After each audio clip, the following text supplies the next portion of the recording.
Facebook live के ज़रिए जुड़ रहे तमाम साथियों का, जो अब तक जुड़ चुके हैं या जो कुछ आने वाले हैं, मुझसे जुड़ने के लिए तमाम साथियों का शुक्रिया।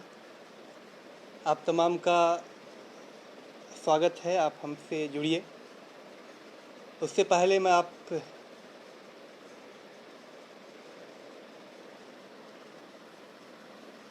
हमसे जमा भाई वालेकुम सलाम, इल्फ़ख़र रुख वालेकुम सलाम।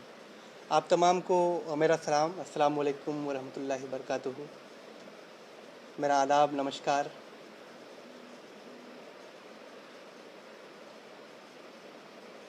जो लोग जुड़ चुके हैं वो भी मेरा सलाम लीजिए, जो जुड़ने वाले हैं वो एडवांस में सलाम लीजिए, जुड़ते ही मेरे सलाम का जवाब ज़रूर दीजिए।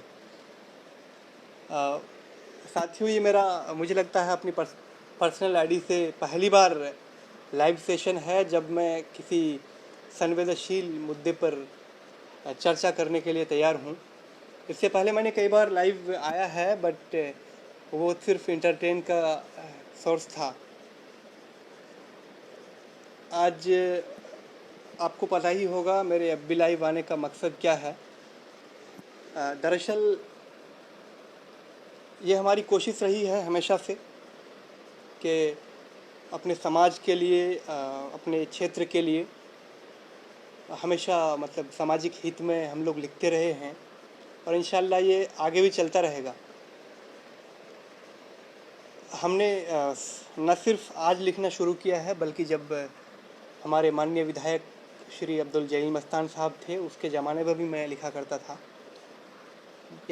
यानी जब से फेसबुक चलाना शुरू किया है, जब से मुझे राजनीति की थोड़ी सी समझ हुई है, तब से मैं लिखता हूँ और लिखता रहूँगा इंशाल्लाह। आप में से बहुत सारे लोग सलाम कर रहे हैं, वालेकुम अस्सलाम भाइयों। मैं चाहूँगा कि आप मेरी बातों को ध्यान से सुनिए कि असल में मामला क्या है कि मुझे एफबी लाइव में आना पड़ा। हालांकि मैं इस चीज़ से इतना इंटरेस्टेड नहीं हूँ कि मैं पर्सनल गेन के लिए, पर्सनल बेनिफिट के लिए या अपने पब्लिसिटी के लिए आया हूँ। मेरा ऐसा सोच कभी नहीं रहता है। मैं एक मध्यम वर्गीय परिवार से हूँ और हम लोगों ने, मेरे जैसे बहुत सारे स्टूडेंट्स हैं जो बेबस जनता के टैक्स के पैसे से पढ़ाई करते हैं। तो हमारी ये जिम्मेदारी बनती है कि हम जनता के हित में, सामाजिक हित में आवाज़ उठाएं, वरना हमारे पढ़ने लिखने से कोई फ़ायदा नहीं है समाज को। हम चाहते हैं कि जिनके पैसे से हम पढ़ाई करते हैं, जिनके टैक्स के पैसे से हम तालीम हासिल कर पाते हैं, उनके लिए कभी आवाज़ बनकर खड़े हो पाएँ। तो शुरू करते हैं। अब तक 57 लोग जुड़ चुके हैं। मुझे लगता है इतना ही काफ़ी है अपनी बात को रखने के लिए। बाकी जितने लोग आने वाले समय में जुड़ेंगे उसका भी स्वागत है। आप तमाम का स्वागत है। आप जुड़िए, मैं अपनी बात को शुरू करूँगा।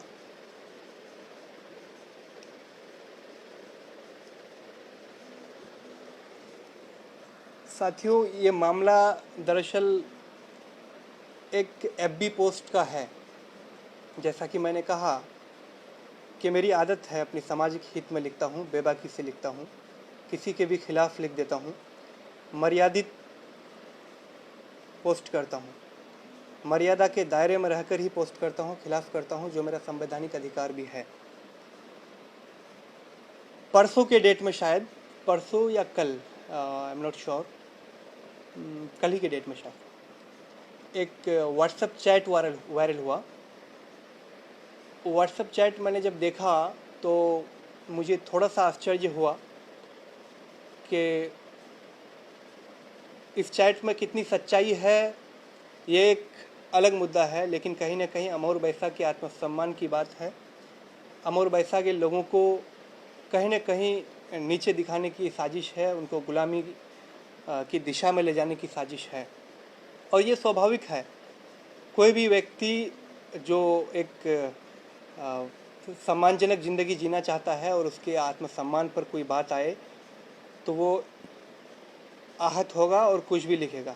लेकिन उसके बावजूद भी मैंने सिर्फ दायरे में रहकर बात किया है, दायरे में रहकर, और मैंने जांच का विषय बनाया। मैंने जांच का मांग भी किया है कि इसका निष्पक्ष जांच होनी चाहिए अगर जनाब तफ़हीम साहब या फिर मास्टर शाहिद साहब जो MIM के प्रखंड अध्यक्ष हैं, अगर उनकी गलती नहीं है तो दोषियों को सज़ा मिलनी चाहिए जो इस तरह की अफवाहें फैलाता है।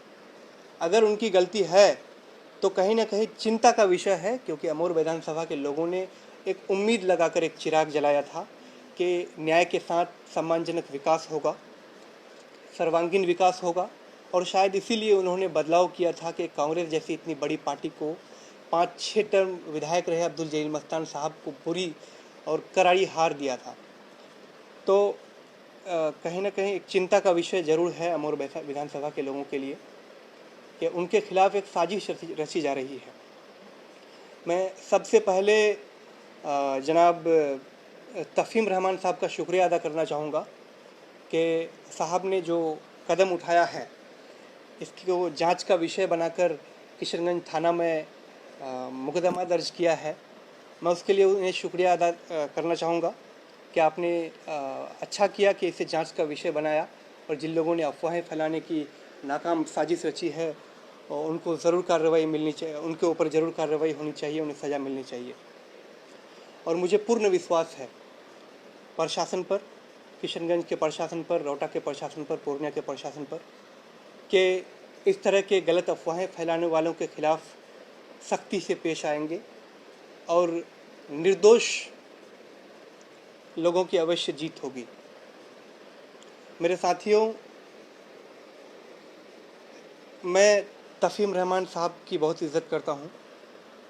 तो हमारे बड़े बुज़ुर्ग हैं, हमसे बहुत सीनियर हैं, उनकी सरपरस्ती हमारे लिए अच्छा संकेत है, और उन्होंने जो कदम उठाया है यकीनन सराहनीय है, मैं उनका शुक्रगुजार हूँ। लेकिन साथ ही चिंता का विषय ये है कि अमौर विधानसभा के अंदर जो लोग बेबाकी से अपनी बात को रखते हैं, जो लोग बेखौफ उनके खिलाफ आवाज़ उठाते हैं, जो माननीय विधायक के खिलाफ आवाज़ उठाते हैं, पार्टी के आइडियोलॉजी के खिलाफ आवाज़ उठाते हैं, हो रहे अन्याय के खिलाफ आवाज़ उठाते हैं, उन बेबाक कलमों के खिलाफ एक गलत तरीके से झूठी FIR दर्ज करा देना कहीं ना कहीं चिंता का विषय तो है। ये मेरे लिए चिंता का विषय नहीं है कि मैं अपनी बात को कैसे क्लैरिफाई करूँगा और मैं इससे कैसे निजात पाऊँगा, क्योंकि सत्य की जीत तो तय है। सत्यमेव जयते, ट्रुथ डिफीट नॉट। मुझे खुद पर विश्वास है, और होता है ना कि आप जब सही होते हैं तो पूरी दुनिया अगर आपको गलत साबित करने में लग जाए तो आपका कुछ नहीं बिगड़ने वाला।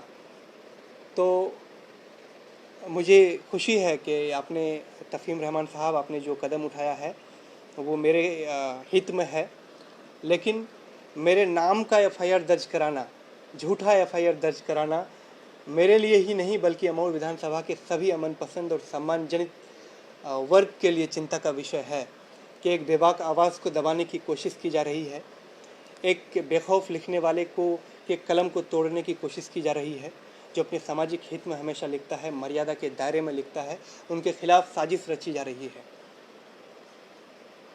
और मैं आपको यकीन दिलाना चाहता हूँ, मैं आपको बता दूँ कि आमिर सुहेल की आवाज़ कोई ख़रीदी हुई आवाज़ नहीं है, बिकने वाली आवाज़ नहीं है। मैंने पहले भी क्लैरिफाई किया है कि आमिर सुहेल सामाजिक हित में हमेशा से लिखता रहा है और लिखता रहेगा। कोई बिकने वाली आवाज़ है नहीं कि आपके किसी तरह के गलत और झूठे रिपोर्ट से, झूठे मुकदमे से आमिर सुहेल डर जाएगा, उनकी आवाज़ बंद हो जाएगी, उनके कलम लिखना बंद हो जाएगा। तो इस गलत फहमी से आप निकलिए, बेहतर रहेगा। आप हमारे बहुत रेस्पेक्टेड हैं, हम आपकी इज़्ज़त करते हैं, करते रहेंगे। दोस्तों, मैं आपको बताऊं कि ये मेरे लिए चिंता का विषय इसलिए भी है क्योंकि हमारे संविधान ने हमें एक अधिकार दिया है जिसका फ़ायदा हर लोग उठाते हैं और उठाना भी चाहिए जब आपको वो अधिकार हो, जिसे फ्रीडम ऑफ स्पीच कहते हैं, लिबर्टी ऑफ स्पीच। और कहीं ना कहीं हमने उस लिबर्टी का फ़ायदा उठाना चाहा है हमेशा सामाजिक हित में लिखा है। तो इस तरह की गलत साजिशें रचकर, इस तरह के झूठे मुकदमे दर्ज कराकर, भय दिखाकर बेबाक आवाज़ को रोकने की साजिश करना लोकतंत्र के उस अधिकार के खिलाफ भी है। आप की और मेरी राजनीतिक विचारधाराएं अलग हो सकती है, लेकिन इसका मतलब ये बिल्कुल भी नहीं है कि आप लोकतांत्रिक अधिकार के खिलाफ कोई कार्य करें। ये हमारा लोकतांत्रिक अधिकार है कि हम किसी नेता का, हम किसी गणमान्य व्यक्ति के खिलाफ मर्यादा के दायरे में रहकर उनके खिलाफ करें, किसी राजनीतिक विचारधारा के खिलाफ करें। तो आपको कोई अधिकार नहीं होता है कि आप हमारे इस फ्रीडम ऑफ स्पीच को छीने, हमारे फ्रीडम ऑफ स्पीच का कत्ल करें। तो ये कहीं ना कहीं चिंता का विषय है। अब जितने भी लोग अमर विधानसभा से हैं वो सारे मूर्ख नहीं हैं, वो इस बात को अच्छी तरह से समझते हैं। जिस तरह से देश के अंदर भाजपा की सरकार अपनी नाकामियों को छुपाने के लिए बेबाक आवाज़ को बंद करते हैं, कभी यूएपीए लगाते हैं तो कुछ भी धारा लगाकर बंद करवा देते हैं, उन पर एफआईआर दर्ज हो जाती है। इस तरह की विचारधाराएं वाले लोग अगर हमारे समाज में हैं, हमारे विधानसभा के अंदर भी काम कर रहे हैं, तो कहीं ना कहीं चिंता का विषय है और हमें इसका पुरजोर विरोध करने की ज़रूरत है। मैं आमिर सोहेल आज आप सब के सामने, लगभग 100+ लोग हमसे जुड़े हुए हैं, मैं आप सब के सामने बता रहा हूँ कि इस तरह के डर दिखाने से, झूठे मुकदमे दर्ज करा देने से आमिर सोहेल की आवाज़ दब नहीं जाएगी। आमिर सोहेल की आवाज़ किसी की खरीदी हुई आवाज़ नहीं है। मैं आपको बता दूं कि जब आप अच्छे काम करते हैं, आपके पार्टी के लोग अच्छे काम करते हैं, आपके विधायक, हमारे माननीय विधायक जब अच्छे काम करते हैं, हम उनकी तारीफ़ भी करते हैं, बिल्कुल तारीफ़ करते हैं। आप देख सकते हैं हमारे पिछले पोस्ट में। मैं आपको याद दिलाऊं कि कुछ दिन पहले की बात है, हमारे गांव में ट्रांसफार्मर की ज़रूरत थी।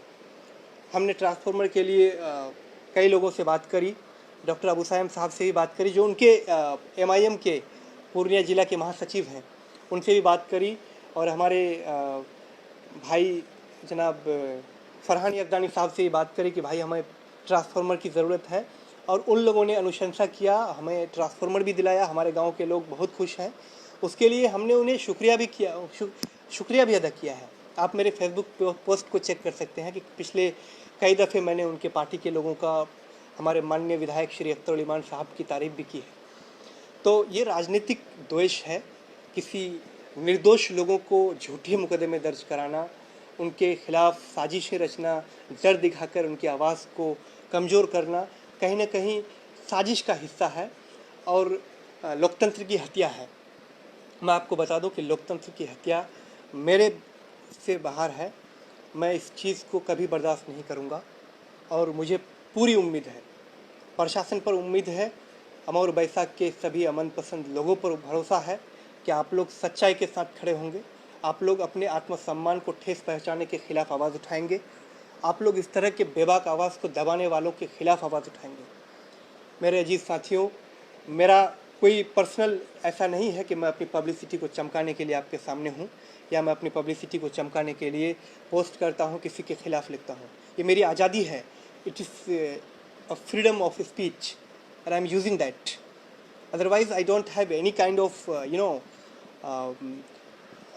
मतलब किसी तरह की राजनीतिक द्वेष नहीं है, मुझे किसी तरह की कोई शिकायत नहीं है। जब मुझे लगता है कि मुझे सामाजिक हित में लिखना चाहिए, हमारे आत्मसम्मान पे कभी ठेस पहुंचता है तो हम उस पर बेखौफ होकर लिखते हैं, बेबाकी से लिखते हैं। और आपके झूठे मुकदमे से, आपके डर दिखाने से हम डर जाएं, ये मुमकिन ही नहीं है। आमिर सोहेल डरने वालों का नाम नहीं है, मैं आपको बता देता हूँ आज के डेट में। आप कहेंगे कि फिर नेतागिरी कर रहा है, लेकिन ये नेतागिरी नहीं है सर। ये सुभाष चंद्र बोस की धरती है, वहाँ पर जन्म लिए हैं जहाँ नेताजी सुभाष चंद्र बोस जन्म लिया है। यहाँ पर जन्मे हर एक नागरिक नेता है। और हाँ, अगर आपके खिलाफ लिखना, अपने सामाजिक हित में लिखना, अपने आत्मसम्मान को ठेस पहुँचाने वाले लोगों के खिलाफ आवाज़ उठाने नेतागिरी है, तो मुझे ऐसे नेता बनने में भी कोई आपत्ति नहीं है। और मैं आपको बताऊं कि आप जिस गलत फहमी के शिकार हैं साहब, उस गलत फहमी से निकलिए। मुझे आपसे कोई व्यक्तिगत दुश्मनी हो ही नहीं सकती, मैं तो आपको जानता भी नहीं था। हमारी शायद पहली मुलाकात हुई थी एक बार रौटा मार्केट में, जब इलेक्शन कैंपेन आप कर रहे थे तब हुई थी। और इलेक्शन कैंपेन के दौरान भी हालांकि हमारी विचारधाराएं आपसे नहीं मिलती है, लेकिन हमने आज तक आपके खिलाफ कोई आवाज़ नहीं उठाई। हमारे बहुत अजीज़ लोग उसमें शामिल हैं, और मेरे खुद के अब्बा, मेरे चाचा, मेरे गांव के तमाम लोग आपके पार्टी की हिमायत की है बदलाव को लेकर। और कहीं ना कहीं हम भी उसी की हिमायत में थे कि बदलाव ज़रूरी है। अब्दुल जलील मस्तान साहब बहुत दिनों से राजनीति में थक गए हैं, कहीं ना कहीं ज़रूरत है कि बदलाव हो, बदलाव से ही विकास संभव है। तो हमने उसका पक्ष लिया और आपने एक अच्छी जीत दर्ज कराई, उसके लिए फिर से मुबारकबाद। हमने इससे पहले भी मुबारकबाद दिया है आपको, और जब भी आप अच्छे काम करेंगे आप मुबारकबाद पाएंगे, आपके हम शुक्रगुजार भी होंगे। हालांकि शुक्रिया नहीं अदा करना चाहिए, हमारे विकास हमारे अधिकार क्षेत्र में आता है। आपको जिताते ही इसलिए हैं कि आप हमारे विकास में काम करें, हमारे अधिकार को हमें दिलाएं, हमारे सम्मान के साथ, न्याय के साथ विकास दिलाएं। तो जी, बहुत सारे लोग हमसे जुड़े हैं, आप लोगों के जुड़ने के लिए बहुत बहुत शुक्रिया। मुझे उम्मीद है कि आप लोग एक सत्य और बेबाक आवाज़ के साथ खड़े होंगे, इस तरह के झूठी अफवाहें फैलाने वालों के खिलाफ खड़े होंगे, झूठे मुकदमे लिखने वालों के साथ खड़े होंगे। हालांकि मैंने जो पोस्ट किया था, मैं आपको बता दूं कि उस पोस्ट में कहीं से भी ये जिक्र नहीं है कि मतलब तफ़ीम साहब या फिर माननीय अख्तरुल ईमान साहब के ख़िलाफ़ कोई जिक्र हो, ऐसा कुछ नहीं है। मैंने जांच की मांग की है, आप देख सकते हैं फेसबुक पोस्ट मैंने डिलीट भी नहीं किया है। मैं डिलीट क्यों करूं, मैं गलत हूं ही नहीं। मैंने लिखा है कि राफ़ी अनवर है कौन, राफ़ी अनवर की निष्पक्ष जांच होनी चाहिए, और इस तरह की अफवाहें अगर है तो उसके खिलाफ़ कार्रवाई होनी चाहिए। अगर सही है तो कहीं ना कहीं अमोर बैसा के लोगों को चिंता और मंथन करने की ज़रूरत है कि आखिर उसके खिलाफ़ ये साजिशें क्यों रची जा रही है। अगर उन लोगों ने एक बदलाव को वोट किया था, उन लोगों ने अपने विकास के नाम पर वोट किया था कि हमारा क्षेत्र बहुत पिछड़ेपन का शिकार है, हम अच्छे नेता को लाएंगे, एक नई पार्टी को जगह देंगे तो हमारा विकास हो पाएगा। तो हमारे विकास नामक चिराग जब इस तरह की अफवाहों में, इस तरह झूठे मुकदमे में तब्दील हो जाए, इस तरह के गलत फहमियों में तब्दील हो जाए, तो चिंता का विषय तो है। मुझे लगता है आज सिर्फ मुझे चिंता नहीं होनी चाहिए। मेरे खिलाफ एक मुकदमा दर्ज हुआ है, मैं इससे निपट जाऊंगा।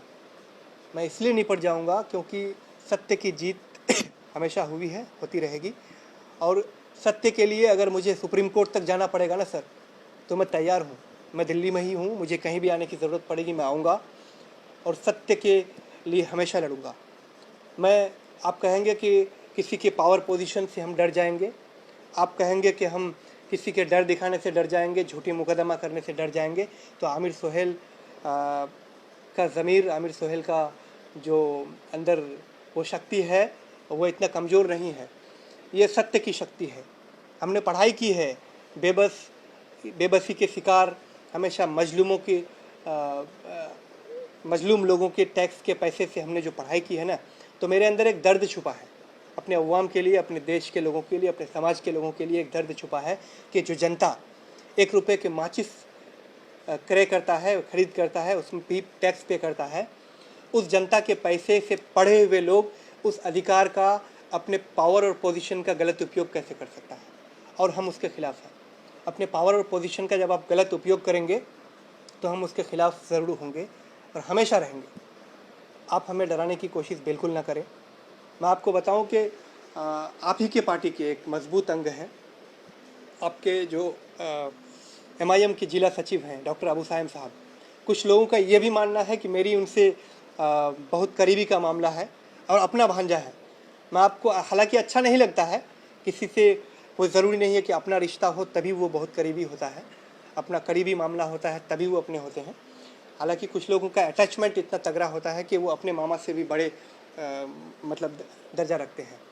तो मैं आपको बताऊं कि डॉक्टर अबू साहिम साहब से मेरा कोई राजनीतिक नाता नहीं है, उनसे मेरा पर्सनल नाता है, यानी व्यक्तिगत नाता है। हमसे हमारी मुलाकात लगभग 3-4 साल पहले हुई थी, जब वो राजनीति में कदम भी नहीं रखे थे, तभी हुई थी। और वो दूर से हमारे मामा भी लगते हैं, तो वो अलग मामला है। लेकिन उस चीज़ को राजनीति से ना जोड़ें। उनकी विचारधारा बिल्कुल अलग है मुझसे। मैंने उनको कई बार कही है, राजनीतिक विचारधारा मेरी और उनसे नहीं मिलती है। हमने डिस्कस भी किया है और ये अच्छी बात है जब आपकी विचारधाराएं किसी से नहीं मिलता हो और सामाजिक ताल्लुकात उनसे आपकी अच्छी हो, तो ये समाज और देश के हित में खुशखबरी है। लोकतंत्र की एक प्रवृत्ति है कि आप किसी की विचारधारा से सहमत ना हो तब भी सहमति दर्ज, यानी असहमति में भी सहमति एक प्रवृत्ति है। आप में से कोई भी अगर राजनीतिक शास्त्र पढ़े होंगे तो उनको ज्ञान होगा कि असहमति में भी सहमति लोकतंत्र की मजबूती की नींव है और हमारे अंदर वो चीज़ है। मैं कहता हूँ साथियों कि अमोर बैसा के लोगों, आप लोग बधाई के पात्र हैं।